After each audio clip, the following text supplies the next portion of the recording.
Assalamualaikum warahmatullahi wabarakatuh. Perkenalkan, nama saya Fanida Khairatul Latifah dengan nomor induk mahasiswa akhir 202111178. Saya berasal dari program studi Hukum Ekonomi Syariah kelas HES6I UIN Raden Mas Said, Surakarta. Pada kesempatan kali ini saya akan menyampaikan pembelajaran mengenai investasi pada reksadana syariah. Adapun pembahasan yang akan saya bahas di sini yaitu pertama, pengertian dan jenis reksadana syariah, yang kedua, prinsip reksadana syariah, yang ketiga, keuntungan dan kerugian reksadana syariah, yang keempat, perbedaan reksadana syariah dengan konvensional, dan terakhir yaitu mengenai pilihan reksadana syariah di Indonesia. Langsung saja ke pembahasan yang pertama yaitu mengenai pengertian dan jenis reksadana syariah. Secara pengertian, reksadana di Inggris dikenal dengan sebutan unit trust yang berarti saham atau kepercayaan, sedangkan di Amerika reksadana dikenal dengan sebutan mutual fund yang berarti dana bersama, sedangkan di Jepang reksadana disebut dengan investment fund yang berarti pengelolaan dana untuk investasi berdasarkan kepercayaan. Jadi pengertian reksadana syariah di sini adalah wadah untuk menghimpun dana masyarakat yang dikelola oleh badan hukum yang bernama manajer investasi untuk kemudian diinvestasikan ke dalam surat berharga seperti saham, obligasi, instrumen pasar uang yang sesuai dengan ketentuan dan prinsip syariah Islam. Antara lain dengan portofolio penempatan dana di instrumen keuangan syariah seperti saham syariah dan sukuk. Untuk pembahasan yang kedua yaitu mengenai jenis reksadana. Berdasarkan peraturan OJK nomor 19/PJOK-04/2015 tentang penerbitan dan persyaratan reksadana syariah, jenis reksadana syariah dibagi menjadi 10 jenis. Yang pertama yaitu reksadana syariah pasar uang. Reksadana syariah pasar uang ini reksadana yang melakukan investasi itu pada instrumen pasar, uang syariah dalam negeri dan atau efek syariah berpendapatan tetap yang diterbitkan dengan jangka waktu tidak lebih dari 1 tahun. Jenis reksadana yang kedua yaitu reksadana syariah berpendapatan tetap. Jenis reksadana syariah ini menginvestasikan minimal 80% dari aktiva bersih efek syariah berpendapatan tetap. Dengan demikian, produk ini juga dikenal dengan salah satu instrumen investasi jangka menengah hingga jangka panjang dengan return yang cenderung lebih stabil. Untuk jenis reksadana yang ketiga yaitu ada reksadana saham syariah. Jenis investasi ini mengalokasikan minimal 80% dari aktiva bentuk bursa efek syariah bersifat ekuitas. Produk ini memiliki risiko yang paling tinggi. Untuk jenis reksadana selanjutnya yaitu reksadana syariah campuran. Untuk reksadana syariah campuran ini mengalokasikan dana investasi itu pada gabungan beberapa instrumen yang berpendapatan tetap dan bersifat ekuitas. Investasi pada salah satu instrumen investasi tersebut paling banyak 70% dari nilai aktiva bersih atau NAB. Untuk jenis reksadana yang kelima yaitu ada reksadana syariah terproteksi. Reksadana ini melakukan investasi itu paling sedikit 70% dari nilai aktiva bersih yang diinvestasikan pada efek syariah berpendapatan tetap yang diterbitkan, ditawarkan, diperdagangkan di Indonesia berdasarkan peraturan perundang-undangan di Indonesia. Untuk jenis yang selanjutnya yaitu reksadana syariah indeks. Reksadana syariah indeks ini melakukan investasi minimal 80% dari nilai aktiva bersih dalam efek syariah yang merupakan bagian dari suatu indeks syariah yang menjadi acuannya. Untuk yang selanjutnya yaitu ketujuh reksadana syariah berbasis efek syariah luar negeri. Investasi ini setidaknya 51% dari nilai aktiva bersih ke efek syariah luar negeri yang dimuat dalam daftar efek syariah atau DES yang diterbitkan oleh pihak penerbit DES. Untuk yang ke-8 yaitu reksadana syariah berbasis sukuk. Reksadana syariah ini melakukan investasi itu sedikitnya 85% atau minimal 85% dari NAB ke sukuk atau surat berharga syariah nasional yang jatuh temponya itu 1 tahun atau lebih dan masuk kategorinya itu termasuk kategori layak. Untuk yang ke-9 yaitu reksadana syariah berbentuk kontrak investasi kolektif yang unit penyertaannya itu diperdagangkan di bursa efek.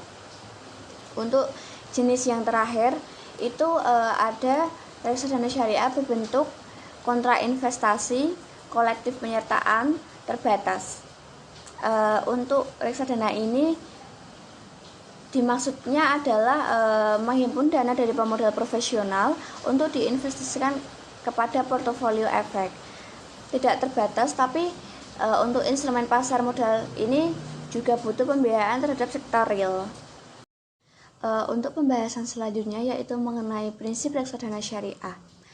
Prinsip reksadana syariah ini digunakan dalam bentuk akad antara pemilik modal dengan manajer investasi, pemilihan dan pelaksanaan transaksi investasi, dan dalam peraturan penentuan pembagian hasil dari investasi.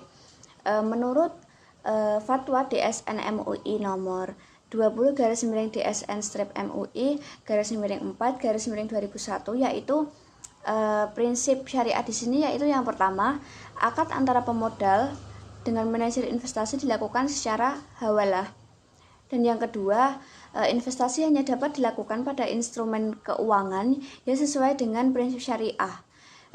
Instrumen keuangan yang sesuai dengan prinsip syariah di sini adalah yang pertama yang dimaksud adalah instrumen saham yang sudah melakukan penawaran tersebut secara umum dan pembagian dividen tersebut didasarkan pada tingkat laba usaha.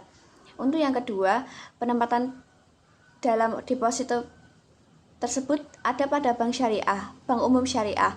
Untuk yang ketiga yaitu surat hutang tersebut berjangka panjang yang sesuai dengan prinsip syariah. Untuk prinsip yang kedua yaitu investasi hanya dapat dilakukan pada efek yang diterbitkan oleh pihak emiten atau perusahaan yang jenis kegiatan usahanya tidak bertentangan dengan prinsip syariah.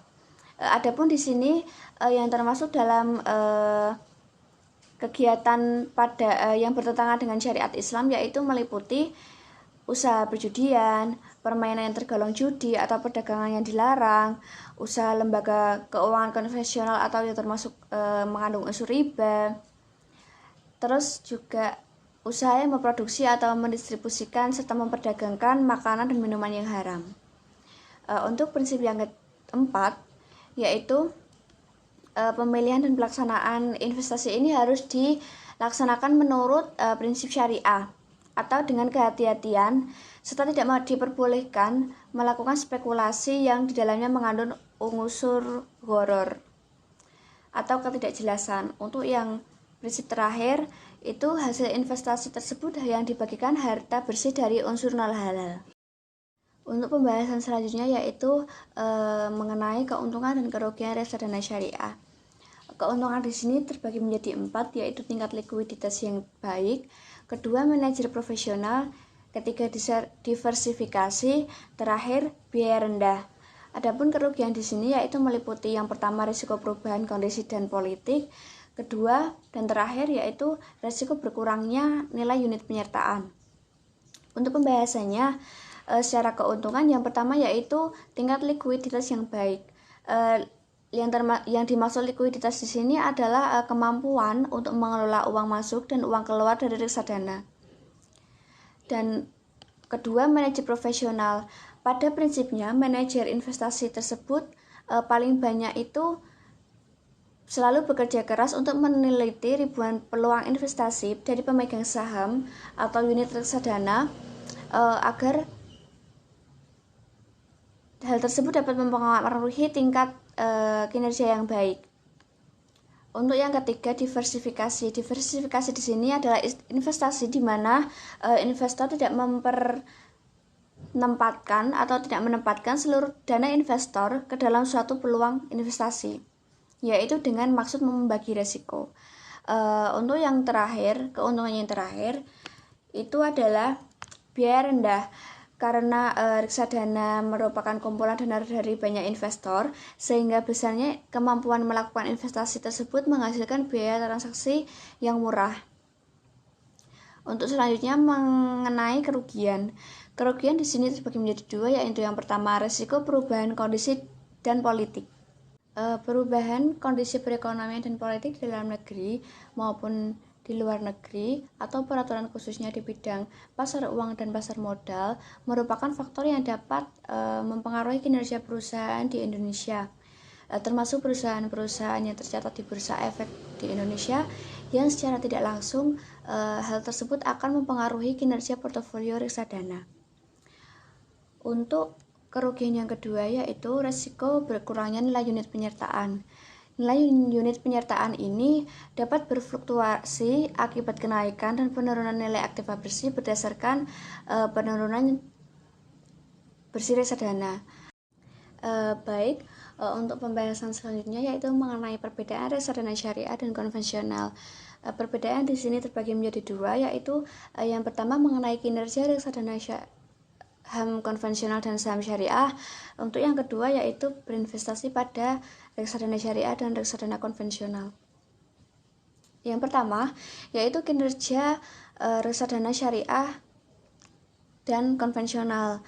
Kinerja dalam saham konvensional lebih baik outperformnya dibandingkan dengan reksadana saham syariah. Reksadana syariah ini konvensional di Indonesia, jumlah saham syariah yang beredar itu terbatas dibandingkan dengan reksadana saham syariah di Indonesia. Dan untuk reksadana syariah tidak hanya mempertimbangkan return atau tingkat pengambilan dari investasinya semata, namun juga reksadana syariah mempertimbangkan kehalalan atau instrumen yang akan dibelinya, yaitu bukan merupakan instrumen yang menghasilkan unsur riba. Untuk perbedaan yang kedua yaitu mengenai berinvestasi pada reksadana syariah dan reksadana konvensional. Berinvestasi pada reksadana syariah ini lebih menguntungkan daripada berinvestasi pada reksadana konvensional, dan berinvestasi pada reksadana konvensional ini lebih beresiko daripada reksadana syariah. Untuk pembahasan yang terakhir itu mengenai pilihan reksadana syariah di Indonesia.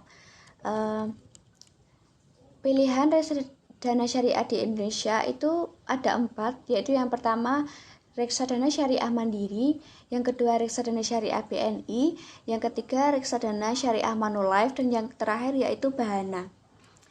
Untuk penjelasannya yaitu yang pertama reksadana syariah mandiri.